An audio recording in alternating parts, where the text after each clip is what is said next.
This week on the SPNN Forum, we'll be talking about CTEP, the Community Technology Empowerment Program. That's all this week on the SPNN Forum.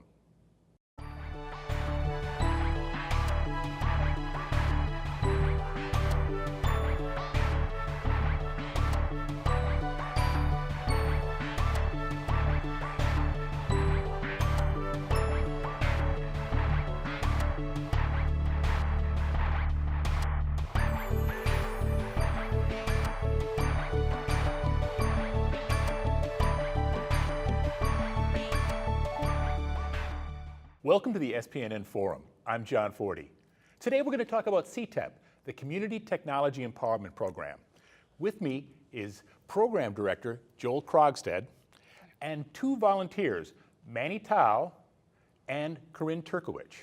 Joel, tell us about CTEP. What does that stand for? Yep. So CTEP is a Community Technology Empowerment Project, and we're an Americorps program, so this is a national service program.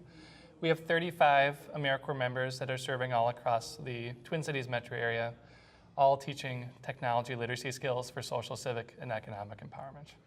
So technology literacy skills, what does that mean? I'm just going to keep drilling down. Yeah, great. So it's changed. You know, this program's been around about 10 years. And you know, when you think about even what you can do with computers and the internet, even across 10 years, I mean, it's really expansive in terms of the different parts of your life that you use technology that probably you and I don't even think about now. But you know, really in the last 4 to 5 years, the program has really moved in the direction of employment, helping people get jobs, and when you take a step to think about all the different facets of the job process that you need to use technology for and how people look for jobs these days, you know, even entry-level positions now, places like Walmart and Target requiring online applications, just have an email account to communicate with employers.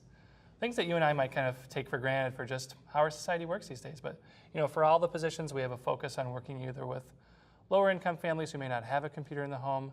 We also do a lot of work with refugee and immigrant groups in the Twin Cities that may have just come to this country in the last few years and have never used a computer before. So is it focused largely on technology, or like 50% on technology, or? That is our focus. You know, Okay. There's about 12 Americorps programs in the state. You know, our focus is on teaching technology skills.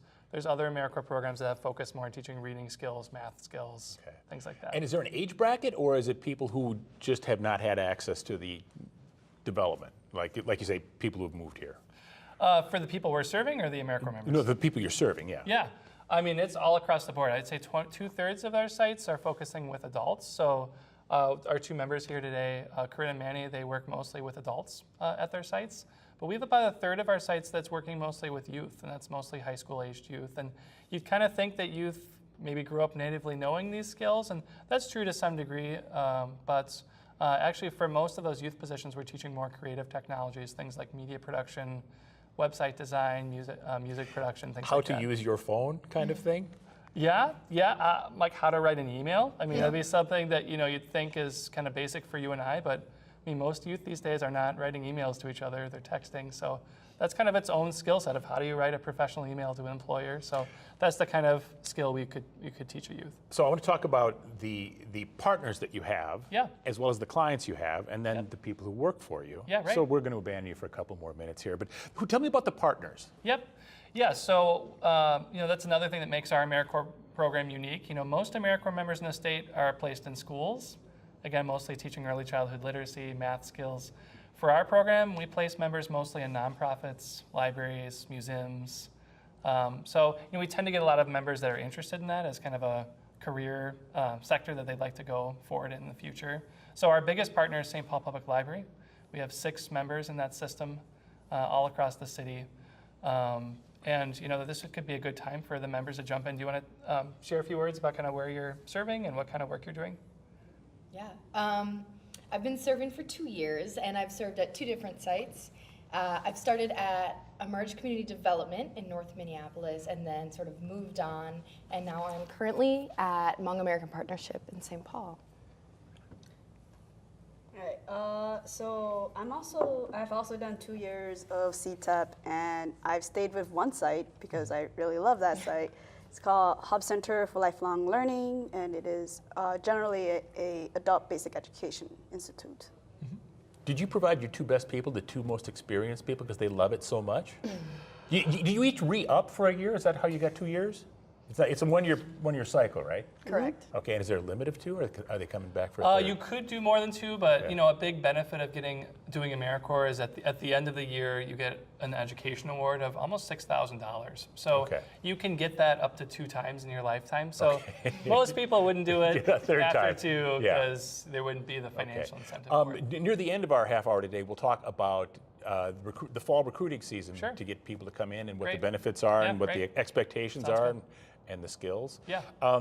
Tell me about the people you serve. I'm picturing older people because they seem to struggle. You know, I'm by far the oldest at the table. I probably struggle with technology more than any of you do. But I look at my parents and it's like you got to just kind of start with rudimentary and repeat it and repeat it and repeat it. Do you do a lot of that? Yes. Yes. Very often. I tend to move through modules of the standards that we have for digital literacy. And very often, I know that a lot of my students kind of forget what we learned, you know, like a month ago. So I always kind of just test them and ask them, you know, like, okay, well, I want to open this program. What am I supposed to do? And they're like, click twice. I was like, am I supposed to click on the right button or the left button? Like, it really draws back their memory and consistently makes them like try to remember how to use the skill, because they're kind of sitting there and just doing it without really thinking about it. But you want them to be conscious, you know, and know. It's the left button that opens or selects. It's the right button that's only sometimes used. So in that instance, you're essentially teaching a software. But what are you trying to teach? I mean, there are other skills about how to compose an email, a lot of social interaction stuff, how to get a job, to be more employable. Well, most of the students that I get come in, half of them are kind of afraid to use a computer.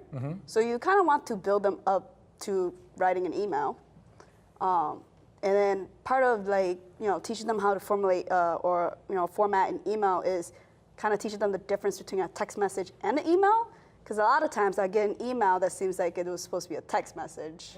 Okay. You know, or like, you know, a reply from like 2 months ago. So you're like, think they were trying to text me, but they didn't realize the difference between an email and a text message. So, you know, you don't really want to build them on that skill yet until they kind of understand, okay, what's right click, what's double click, what's compose, you know, what's delete, you know, what's this X button do. You know, both Manee and Corrin also currently, they work with folks that also have pretty low English skills. So, you know, probably for much of your time, it's kind of you're teaching technology and you're also teaching the English terms that are connected to those. So just kind of the list that you just mentioned. And that's going to be essential for so much of people getting along. And are you helping with, things like understanding taxes or navigating or a lot of the skills of life? I mean, it seems, I think technology, it's real lofty, but really you're applying technology to really fundamental daily tasks. I would say absolutely. Otherwise, if you don't apply it to those everyday tasks, it has no meaning, especially for the older folks. So it's saying, okay, here's why you need it. Or more often than not, people come to us and say, hey, I've been out of it for a while and I realize now the entire world is on the computer.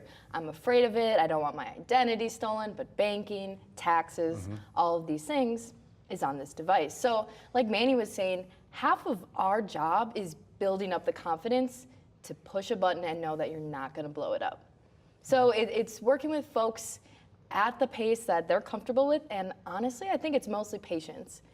So you can start with something as simple as turning it on, you know, the basics of a keyboard, but people pick it up pretty quick because they realize how necessary it is to continue on in our current sort of global connected world.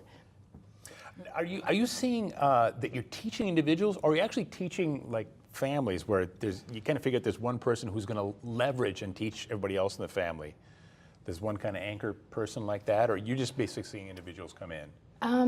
I personally have taught a lot of older women, and it's really interesting because it's like they've hit this point in their life where they've sort of taking care of everyone, and they're finally doing something for themselves, and it's learning technology. That's going to be really rewarding. Yeah, it's incredible. I mean, we've had moments when we kind of like turn away from the computers and people start crying, and it's sort of like this therapy session of you have other women, other life experiences, and it's sort of this safe space. Yes, you're learning computers, but you're in a very vulnerable place too.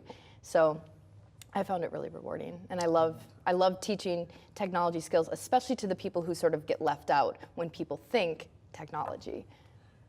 Now, Manee told us about the Hub Center. You are at the Hmong Center? Hmong American Partnership. Hmong American Partnership. Yep, right down the street on Okay, University. okay. Tell us about it. Doing the same thing. I'm working with English language learners, and it's incredible because I feel like I can be animated, and I'm doing a lot of this, which I do anyway, naturally.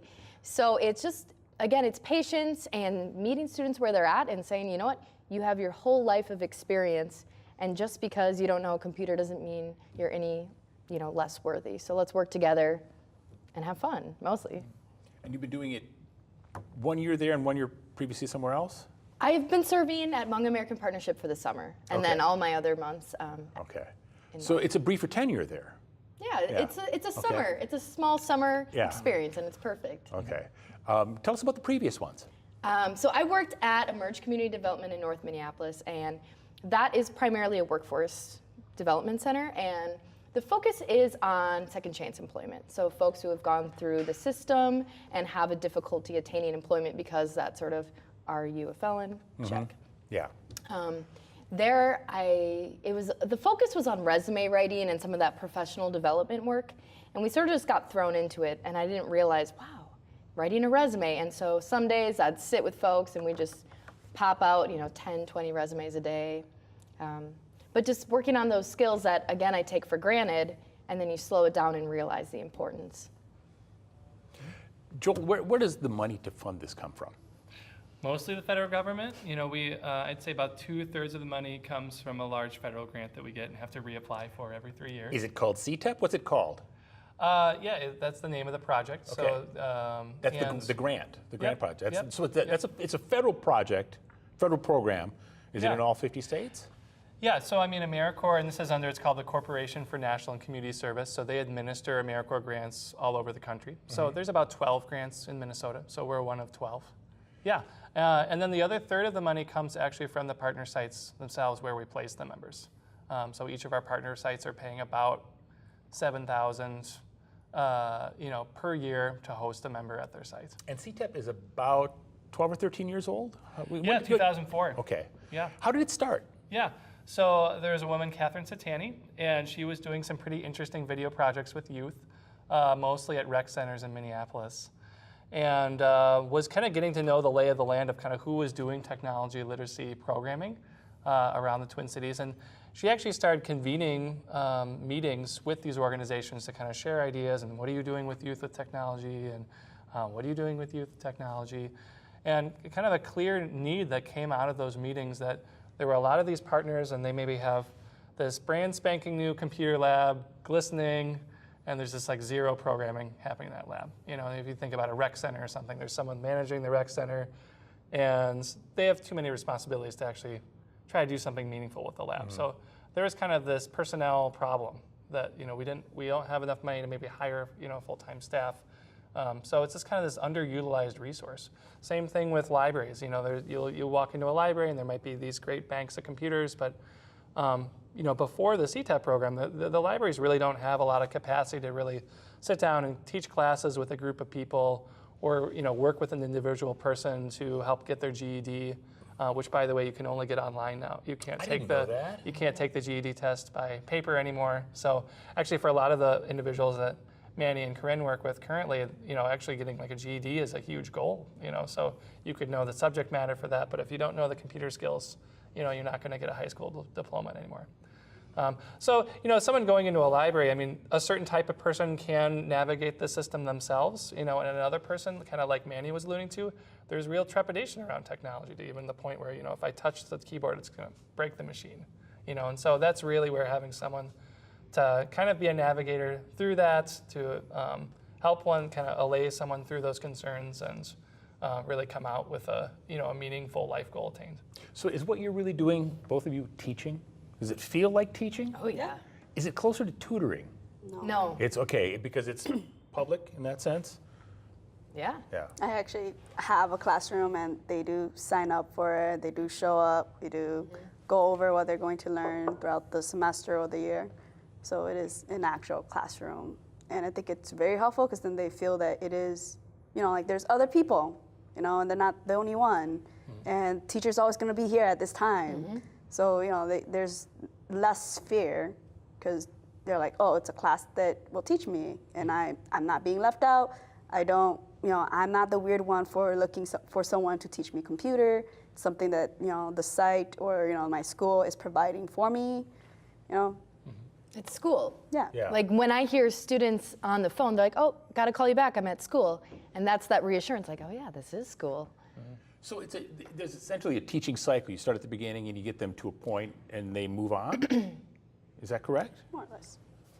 How many times have you started this cycle? Because I've taught some classes, I've taught them like 2 or 3 times. You got to teach it something like 7 or 8 times before that first day you know how to get people to relax and get them to grasp the most basic things. Did this experience teach you guys that? So when I was working at Emerge Community Development, we had this concept called a rolling cohort, meaning people could walk in at any moment and we'd say, all right, doesn't matter if we've been working on this, you're welcome to come in the classroom, we'll catch you up. So it required a little bit of vigilance and sort of on-the-go preparation always, but it was worth it because students knew like, okay, I'm gonna try to make it 2 days a week, but if I can't, no pressure. So I had the material, but every day, and I thrive on improvisation, so it was fine. But I was like, all right, who's here, adjust accordingly, and then teach the lesson based on that. I don't know. Yeah. Ours was slightly different, but kind of similar. So we have, was it like an open attendance sort of thing or it's open enrollment, sorry, where students can just kind of sign up for class at any time, but obviously they're going to start the Monday of that next week after they gone through orientation. But students there is an expectation for students to show up, at least like 3/4 of the time, that, of the week that they're scheduled for. But like there's always a process, like teachers kind of talk to them, there's phone calling, there's email, and then eventually if that student's just kind of like really off and they're just showing up once every 2 weeks, you're free to drop that student because there's a capacity to computers and the room size. So it's, like you'd rather have a more dedicated student than one who's just taking up space and showing up once. Now, when you've got students, do you sometimes have students that are in the like 14 to 18 age bracket? I've worked with youth cohorts. Last summer I did a lot of work around youth cohorts. There's a lot of programming in North Minneapolis centered around sort of youth violence and how to prevent that. And so we would host these computer labs, and it was what Joel was talking about where, these kids can do phones and Snapchat and all of that, but when it comes to writing a resume, constructing professional email and things like that, it's fallen by the wayside, even in the school system where I learned keyboarding. We sat down and did this. That's not really the case anymore. It's kind of getting shoved aside. And iPads. Yeah. iPads are being used, and that's wonderful.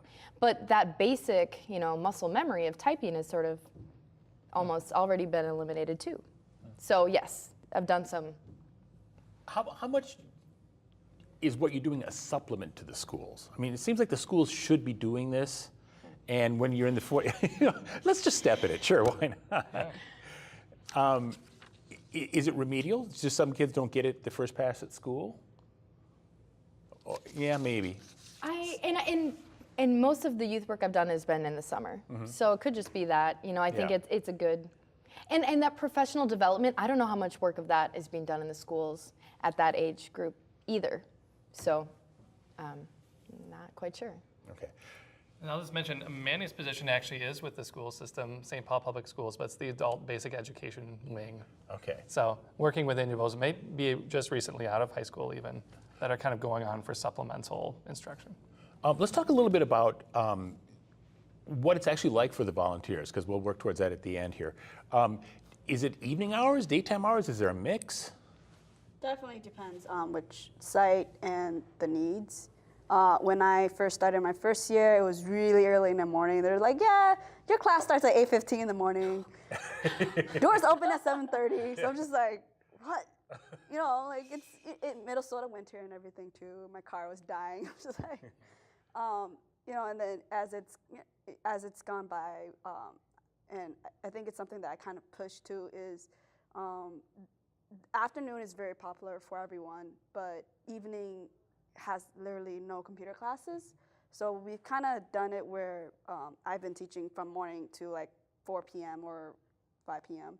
And you know, now I'm just like, yeah, the next person taking my position should just be working in the afternoon and in the evening because you already have someone covering the morning, so you don't really need another, you know, computer class in the morning. And there's a lot of evening students that you're not getting at all, you know. So it definitely kind of transverse based on, you know, the clients or the patrons that are coming to the site. Of the 12 sites. Mm-hmm. What are you looking for in a volunteer? So surprisingly, I mean, we're not really looking for technology skills. I mean, you'd think most of our members are not. You're looking for empowerment. Computer science majors, or, you know, again, because a lot of the skills that the members are teaching, and I mean, we would probably assume, you know, with college graduate or if, you know, been through school, I mean, you probably know these skills. And, you know, really more of the things that we're looking for are, you know, do you have experience as an educator for others? Mm-hmm. Do you have experience working with the groups that we work with? You know, some things like both Manee and Corrin work a lot with low-level English speakers. Mm-hmm. You know, do you have experience doing that before? Do you have experience, you know, in maybe working with a group where some people know a lot of English, some people know very little English, and trying to manage a situation like that? Mm-hmm. So kind of multicultural experience for sure. I mean, those are actually kind of better indicators of how successful you're going to do in our program than how much you know about computers. And are you looking for college graduates, or they need to have completed their freshman year? Most are, but we have accepted individuals that have been right out of high school. You know, okay. I think they would have to have, again, kind of going back, because we're looking for individuals to have some real experience as an educator. They would need to have that experience. So, yeah. You know, mostly it's been individuals in kind of their early 20s, I would say.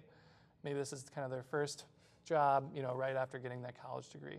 But we also have had individuals that have done it mid-career. We've had individuals do this in their retirement, just as kind of an interesting thing to do after kind of a long career in something else. And tell us about the benefits for the... Yeah. So the three major benefits are the living allowance, education award, and there's a health insurance option. So the living allowance is your paycheck every 2 weeks. Okay. You know, it's not a lot of money. People don't Can you say how much it is? Yeah, it's around $500 every 2 weeks. Okay. And, you know, after taxes are taken out, I mean, your take-home paycheck is probably something closer to $450 every 2 weeks. Yeah. Yeah. So no one's doing this. That's $1,000 a month. It's something. Yeah. You know, in this city, that's enough to get by. Mm-hmm. You know, I'd say for rent, food, mm-hmm. transportation, but you're not saving anything. Okay. Probably, right? Yeah.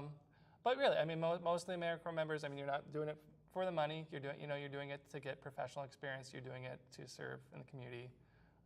So that's the living allowance. You know, as I mentioned earlier, the major financial incentive of Americorps is completing the year successfully. So that's completing 1,720 hours in our program for the year, which is about 35 hours a week for the year. You know, and has a couple weeks of vacation, no problem. Yeah. But that's really where a lot of financial incentive comes, completing those hours and receiving the education award, was around $5,800. So any kind of federal student loans that you have, you can use that award to help pay off those loans. Mm-hmm. Or any kind of future education up to 7 years in the future, you can use that award to pay for. It's bank for tuition money. Yep. Yeah, yep. Okay. It's this. Yep. So it's, you know, it's not something that goes right to you, but it goes right to the institution or to the loan lender. Yeah. Okay. Yeah. And then the third thing is health insurance. Yep. You can get health insurance through the Americorps directly. You know, increasingly, we have members that stay on their family's plan. You know, if they're younger than 26, you can stay on your parents' plan. So we have members that do that. We have members that sign up for state subsidized healthcare as well. Now, I could ask Joel what good this does for the volunteers when they graduate, but what's the future hold for you two? I am in the process of substitute teaching, getting into substitute teaching.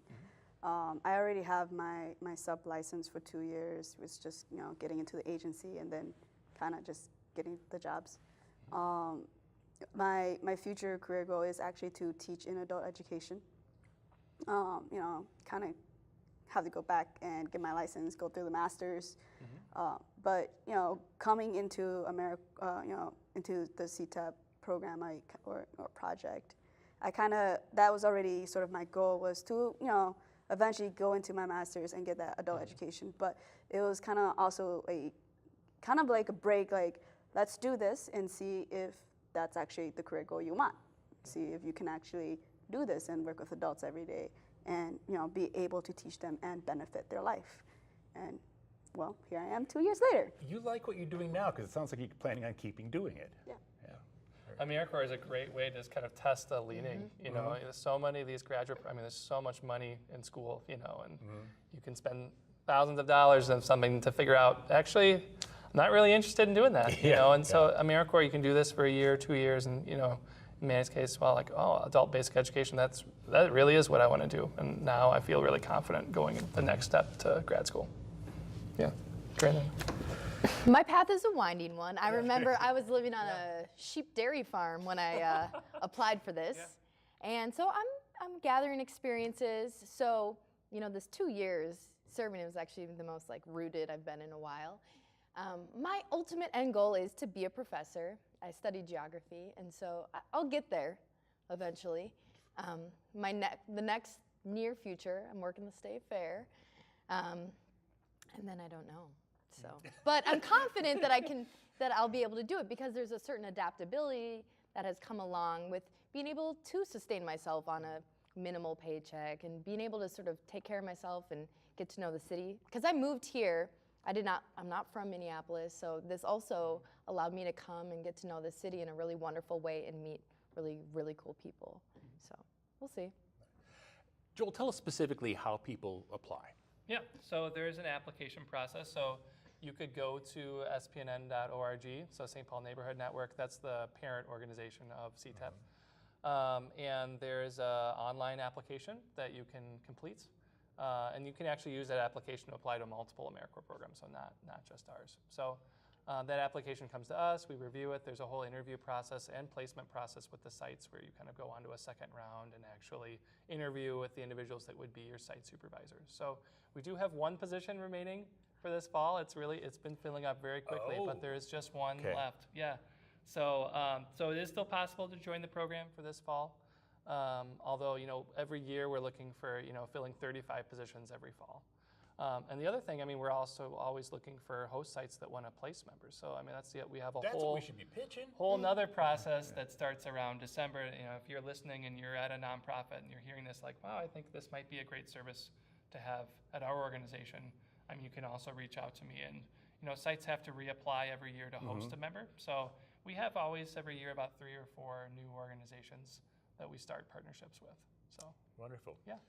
Well, thank you very much. We've been talking about the Community Technology Empowerment Program with Joel Krogstad, Manee Thao, and Corrin Turkowitch.